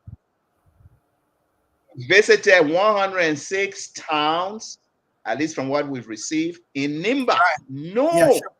No presidential candidate in recent history has done that. And he visited about 36 towns in Bong County. Because of that organic connection the man has with the average Liberian. He's gone to villages, places that no one in the last 3 presidential cycles have gone. And if again, those of us who followed him, you should have seen the overwhelming reception that this man received. He didn't spend $1 on t-shirts. He didn't do anything extraordinary. The people themselves were raising some money and giving it to him, saying, my man, look, use this. You got a car here, it's breaking down here and there. You go fix the car. We don't need anything from you. You are our man. That kind of organic relationship he's built with his people. And this is why he's here to report back to Liberians in the diaspora who have been very supportive of the campaign, to let them know this is what I'm doing. I appreciate all you've done for me. I came to say thank you. And I welcome your continued support to my campaign, because all of us are in this together. You're helping me out, and you have my commitment that I will follow through on my agenda once I'm elected. So it's going to be a very excellent visit. As I said, this time around, he will visit 3 states: the Delaware, Philadelphia area, Minnesota, and right now, as we speak, he's in California. There's a series of activities being organized for him in California. Once he leaves California, he goes to the state of Delaware, Pennsylvania, in that East Coast area, and then he will conclude in Minnesota. So, and so many activities are being put together to really receive him the second time. He's here again. He's also here with his beautiful wife, his very beautiful wife, because he's always said he wants to be the one who truly supports women empowerment. He's here with his beautiful wife, those Liberians who will be in Minnesota, California, and Delaware, Pennsylvania area. You get to meet him and his wife this time around. So these next 3 exciting times for Councillor Gonglo. Very well. So, people in Minnesota have phoned us that they are raising 100,000. People in California have said the same thing. People in Delaware, they are gearing up. So, whatever you have to contribute. Naomi Herrera from Michigan, thank you for coming. Benson Matek from Magibi, W. Brown Alonso, and the rest of the people here today, thank you for coming. But let me go to, Ito. The last time I called you, we had some conversation, and the conversation is not meant to be discussed here. But how did you get glued to Councillor Gonglo, and what is your expectation moving forward? Do you see the light, or have you seen the light? I do see light down the tunnel. Very well. And I see myself being someone to help to shine that light as well. This is not something that we're going to sit on the fence. We're going to get totally involved with it. And if who came to show, if it meant that we had to go to Liberia to participate in campaign efforts, that's something that we are willing to do. I'm from Magibi. I was born in Magibi, lived throughout I lived my entire life in Liberia, in Margibi County. Though I went to Rick's Institute and Cottington at some point in time, but every vacation I came back. And when I graduated from college, I worked with the Firestone Plantations Company up to the point that I came to the States here.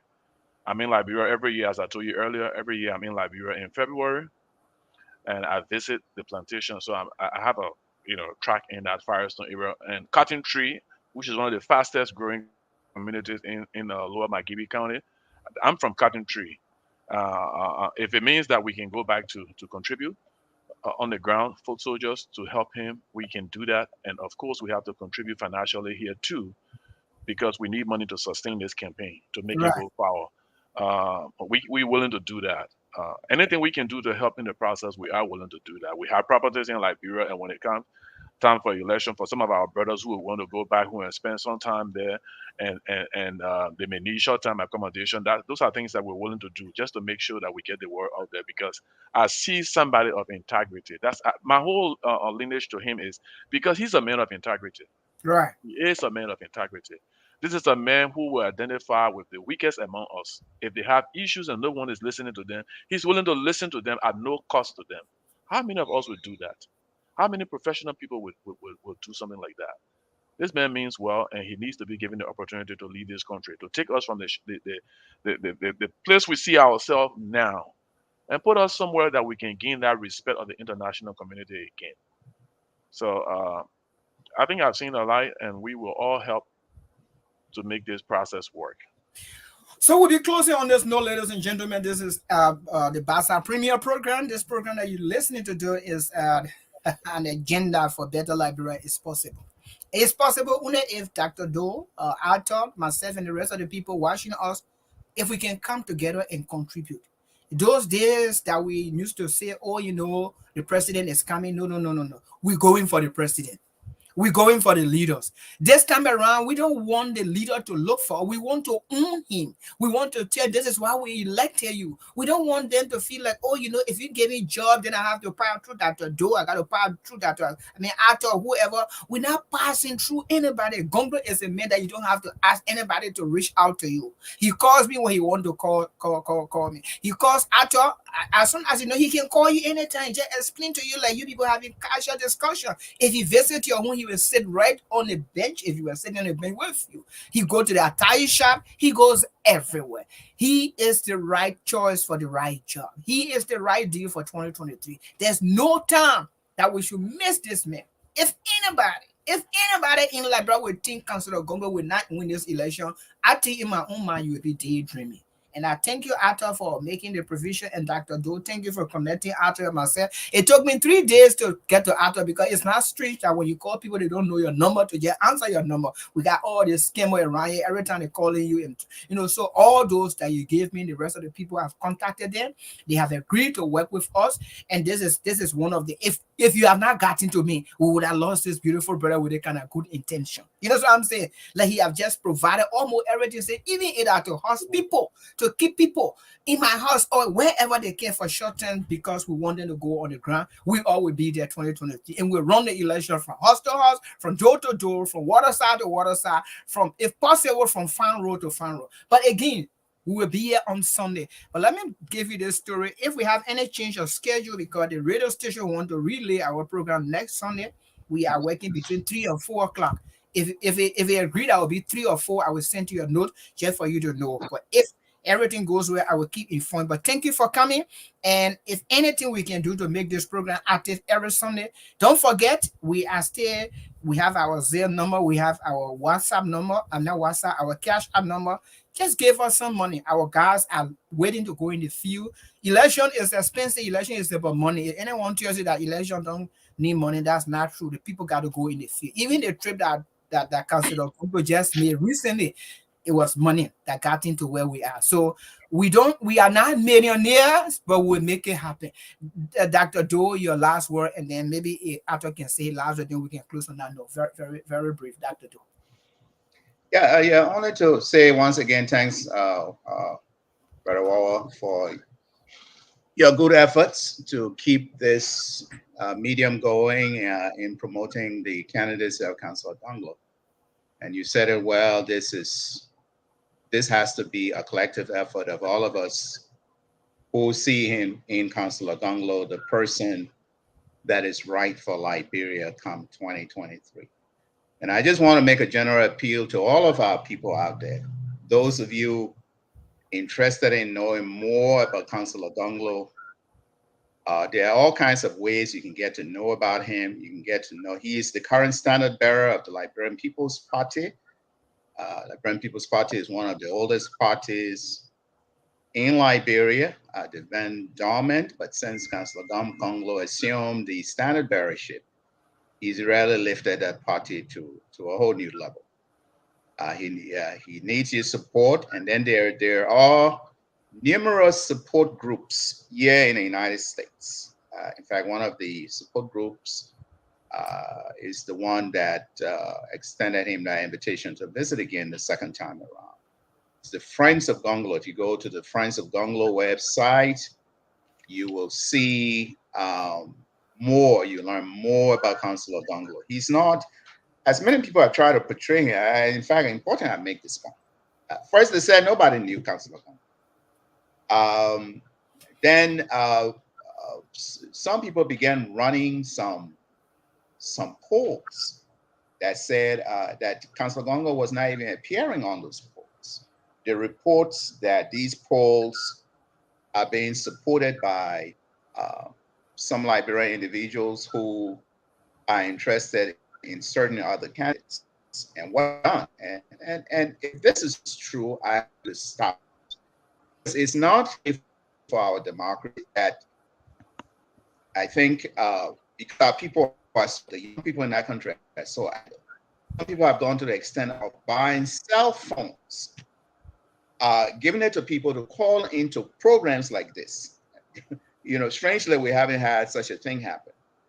And just promote a particular candidate. You know, we reported that something like in the recent American elections, people trying to manipulate all kinds of ways to minimize the importance of Councillor Gonglo. This man, he's never run for public office before, but he's been a public figure. He's been around Liberian politics for years. The record is there. Nobody can dispute rights record. President of the Liberian Bar Association. He served in as a government minister, labor minister, solicitor general. The record is there. You know, so if you want to know more about Councillor Gonglo, he's not an unknown quantity. He's somebody who's been around Liberian public politics. He's been a public figure. He's never been a politician because he's not hungry for power. He's never been hungry and anxious for power. Or else he would have been running like many people who run 3 times, 4 times, 5 times.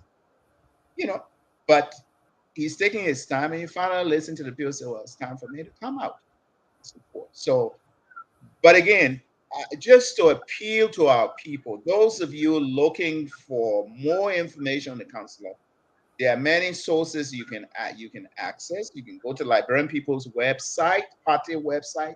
You can go to Team Gonglo website, webpage, Facebook. In fact, you flip the Facebook page, you'll see Councillor Gonglo all over the place. You know, if you need more information about these different organizations, as I said, Warriors here, Army here, this particular forum, the Bassa Premier program, runs every Sunday. You know, I mean, you see the numbers there on the screen. You can call Wawa, you know, you can either put you in touch with me or anybody from the Team Gonglo movement if you want to know more about me. This is a decent man, a humble man, you know, an incorruptible man, you know, that, you know, they say once in a while, some individuals come along. And I think he's one of those men with great spirit, you know, who's ready to really work for Liberia. He doesn't want to have Liberia at heart, but he's ready to work for Liberia. In fact, he puts a moniker on himself. He said, I want to be the project manager, the project manager for Liberia. And we know what project managers do. They put all the nooks and corners together, making sure that things work. That's he's not only interested in the trappings of power, but he wants to see that things work, that the children are going to school, that our hospitals are functioning, our clinics are functioning, that jobs are being created for the young people in Liberia, and so forth and so on. Let's give Councillor Gonglo the chance. He is the best right now. Thank you again, Brother Wawa. Thank you very much. And Ada, it's good seeing you again.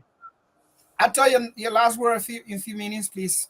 Well, I just want to say thank you for hosting the program and helping to create awareness among our people about the quality of Councillor Gonglo, and letting them know what he brings to the table, what makes him different from the rest of the people. Because from the onset, he's telling us what his agenda is, what he wants to do for the Liberian people. And we can follow his track record to know that he has been there for us through. The nickname poor man lawyer, that speaks volume all by itself.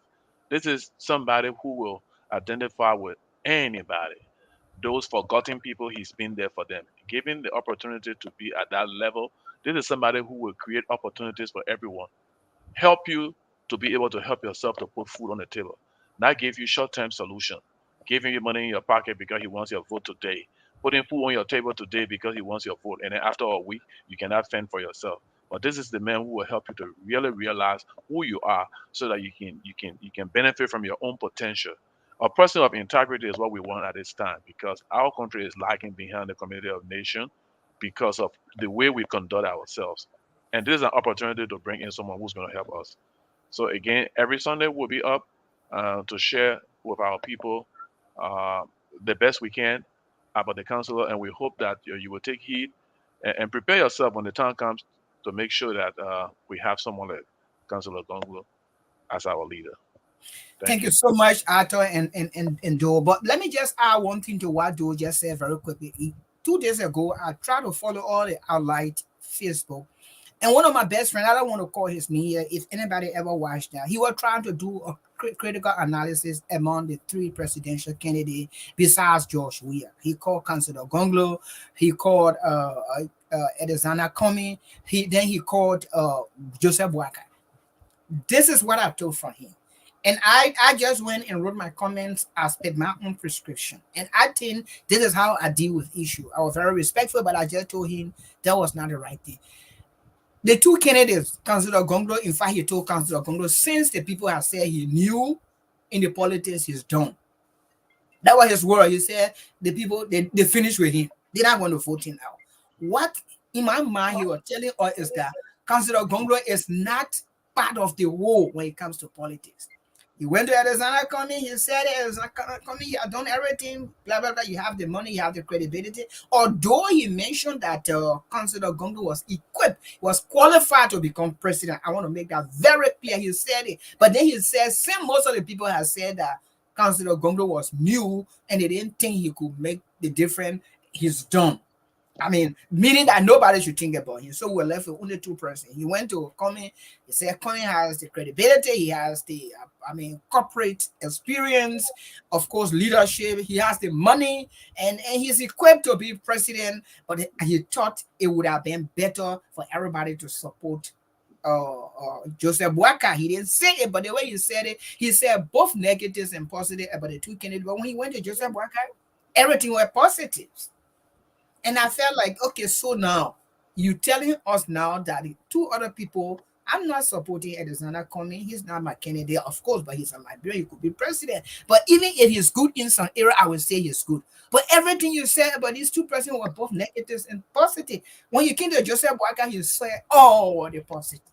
And these are the kind of people trying to demonize, try to weaponize everything they have to make somebody to look very much incredible.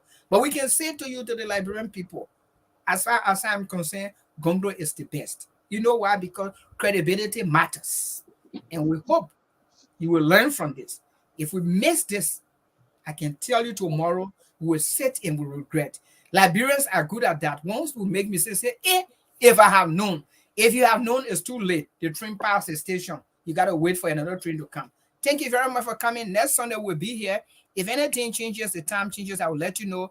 And this week we'll be calling our first meeting for the adapting of a district in Grand Bassa. We're gonna have about 8 persons now. So I will send the invitation out there and I will let people to give me the time it will be available. Actually, it will be in the evening hour when we're all home. Maybe just for the first meeting, it will be about 30 minutes meeting. But thank you for coming and let's be blessed on this Sunday. Bye-bye. Bye. Thank you. God bless you, Joe. Get out of the watching and go. No, but I don't use some. Need you money, you can do money, you. Hanadio. Because I had no one did that. India, I'm blessing and deal up anyway. Hanadi, Hanadi, Hanadi, Hanadi, Hanadi, Hanadi, Hanadi. I'm blessing my Jano. No, I'm blowing Yaga Jano. No, I'm blowing Moon Jano. This holy papa. Because I had no glory.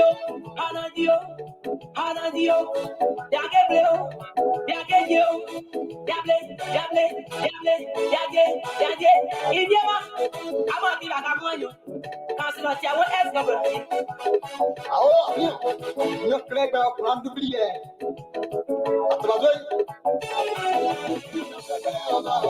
You know, say you go.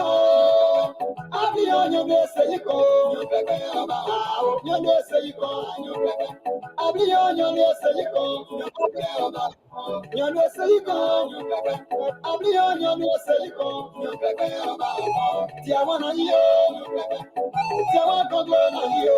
Well, ladies and gentlemen, this is the Pastor Premium Program. I want to say thank you to all those that following this program today. We are happy that you are there. And we thank you for coming. I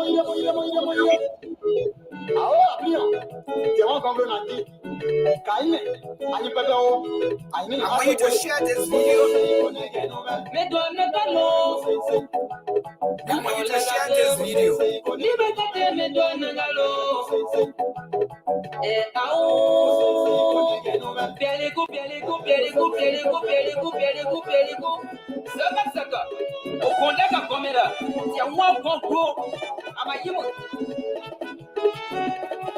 You can also follow on YouTube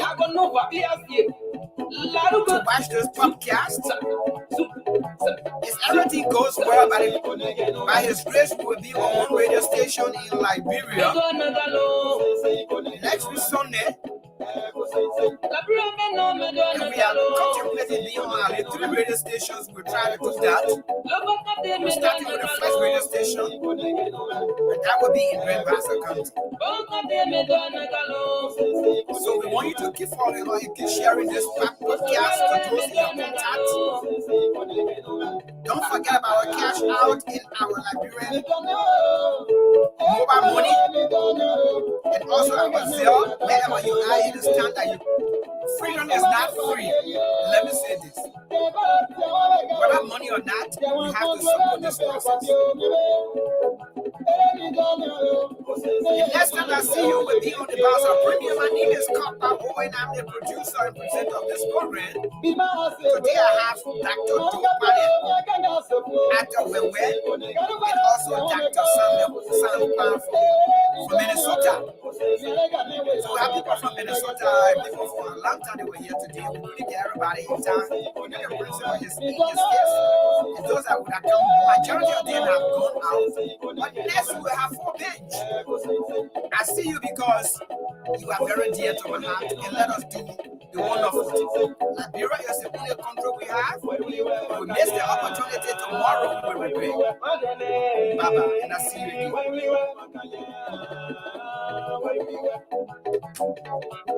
Why will Makanya, why Papele, Dini Chomobe, and why I will it? Only got you never can Nani, I love Willie Diallo. Ah, Mobo Maui, what back Adina, where I'm not going to Nani Mala and Diallo, Dini Chomobe, why will you go back at Aledonia? Only got you never can Dinu why I will wear. What for Daniel? We were Makanya, why we were Makanya, why we were.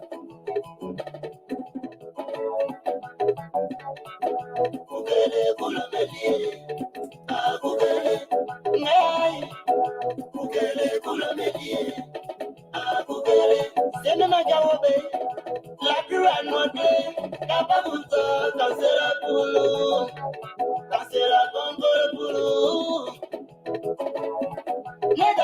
Nugaba, Nagane Nugaba, Unagadi Gabaru Commandebo, Gabaru Commandebo, Manaeli, la Grande Montele, Gababuto, Cancela Gongle Blue, Manael, Commandele, la Grande Boulamelie, Agugele, Nay, Gugele, Boulamelie, Agugele.